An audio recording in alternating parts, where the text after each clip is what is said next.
Michael Burnham is the protégé of Spock's father Sarek, a decision that ruffled some feathers among Star Trek fans. If she had such an important role in Spock's family, why didn't he mention her before? To my mind, it really doesn't matter. Star Trek V introduced Spock's half-brother Spock with no prior warning, so why can't he have an adoptive sister, too? Sarek returned to Star Trek Discovery this week, for an episode exploring Burnham's Vulcan upbringing. Like Spock, Sarek raised her with punishingly high expectations, hoping to prove that humans and Vulcans can coexist.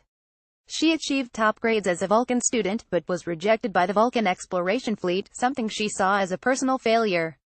In reality, they rejected her because she was an outsider. Despite their philosophy of IDIC infinite diversity and infinite combinations, Vulcans are obsessed with their own cultural superiority.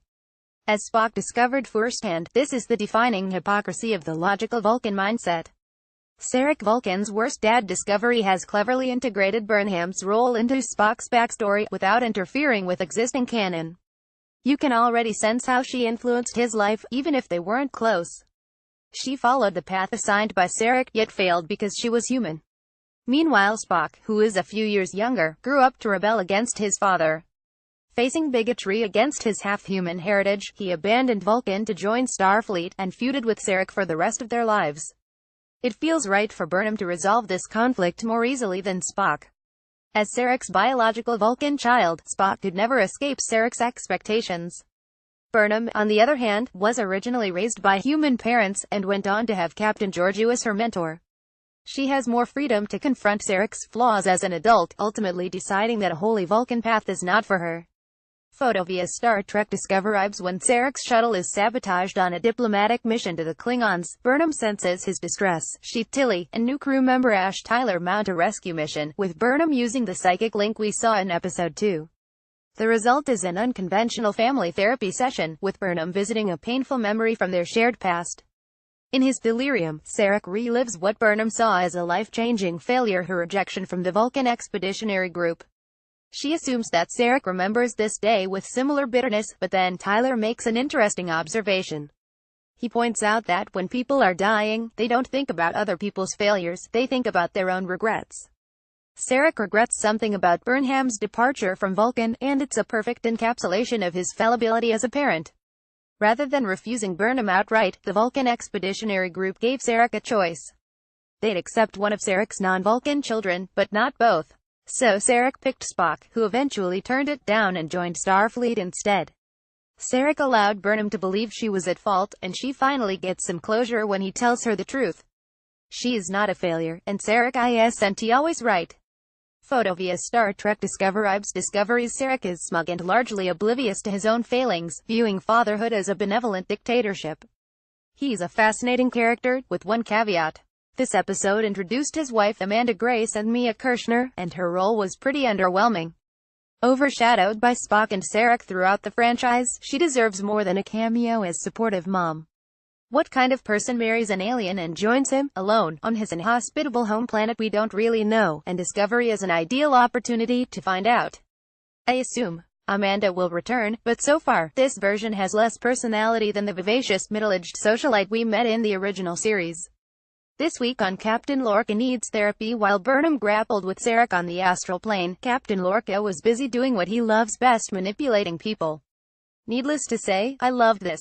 Previous episodes suffered from a lack of personal detail, but Lethe was all about relationships. Burnham and Sarek, Burnham's new role as Tilly's mentor, Ash Tyler's oddly cheerful return to Starfleet, and Lorca's hookup with Vice Admiral Katrina Cornwell Jane Brooke. Superficially, it's refreshing to see Lorca with an age-appropriate partner.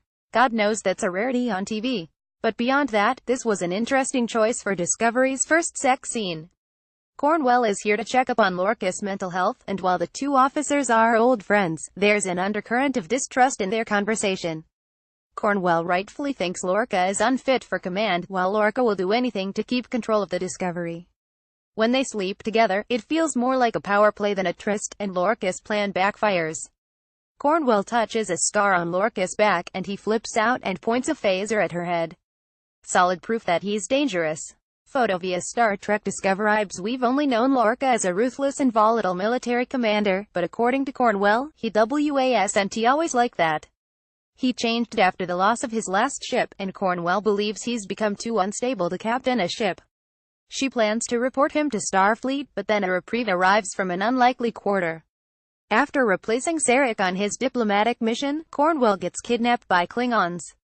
How convenient. Aside from a few moments of needlessly obvious exposition, Lethe was a very satisfying episode.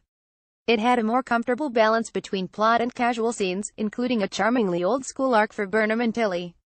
Burnham adopts a new role as Tilly's overbearing mentor, micromanaging her career plans and nutritional intake before learning one final lesson from Sarek's example: Tilly must find her own way.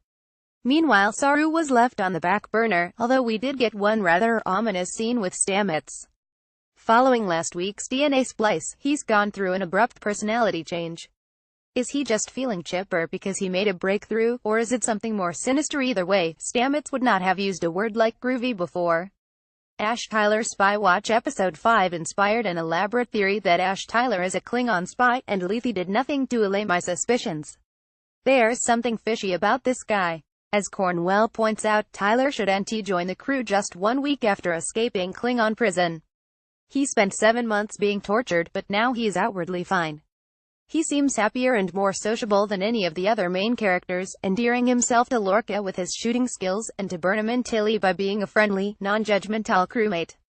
In other words, suspicious as hell. Lorca emphasizes his background check of Tyler's childhood, practically turning to the camera and exclaiming, "He's definitely not a Klingon spy." Well, see, pal. Well, see. Lorca wants to test Tyler's loyalties, first with that proto-holodeck battle simulation, and then with Burnham's rescue mission. It's hard to tell if Lorca now trusts Tyler for real, or if he's following the old philosophy of keep your enemies close.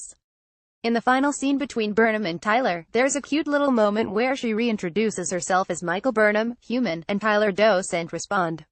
Will this be a fun callback when Tyler is finally unveiled as a Klingon, or am I colossally overthinking things? Whatever the answer, I'm convinced there is more to Tyler than meets the eye. And since Burnham is befriending him in her new state of emotional openness, I am concerned. Photo via Star Trek Discover vibes. Just as a final note, Tilly and Burnham's disco t-shirts were a stroke of genius. Simple, recognizable, and fun. They're going to sell like hotcakes.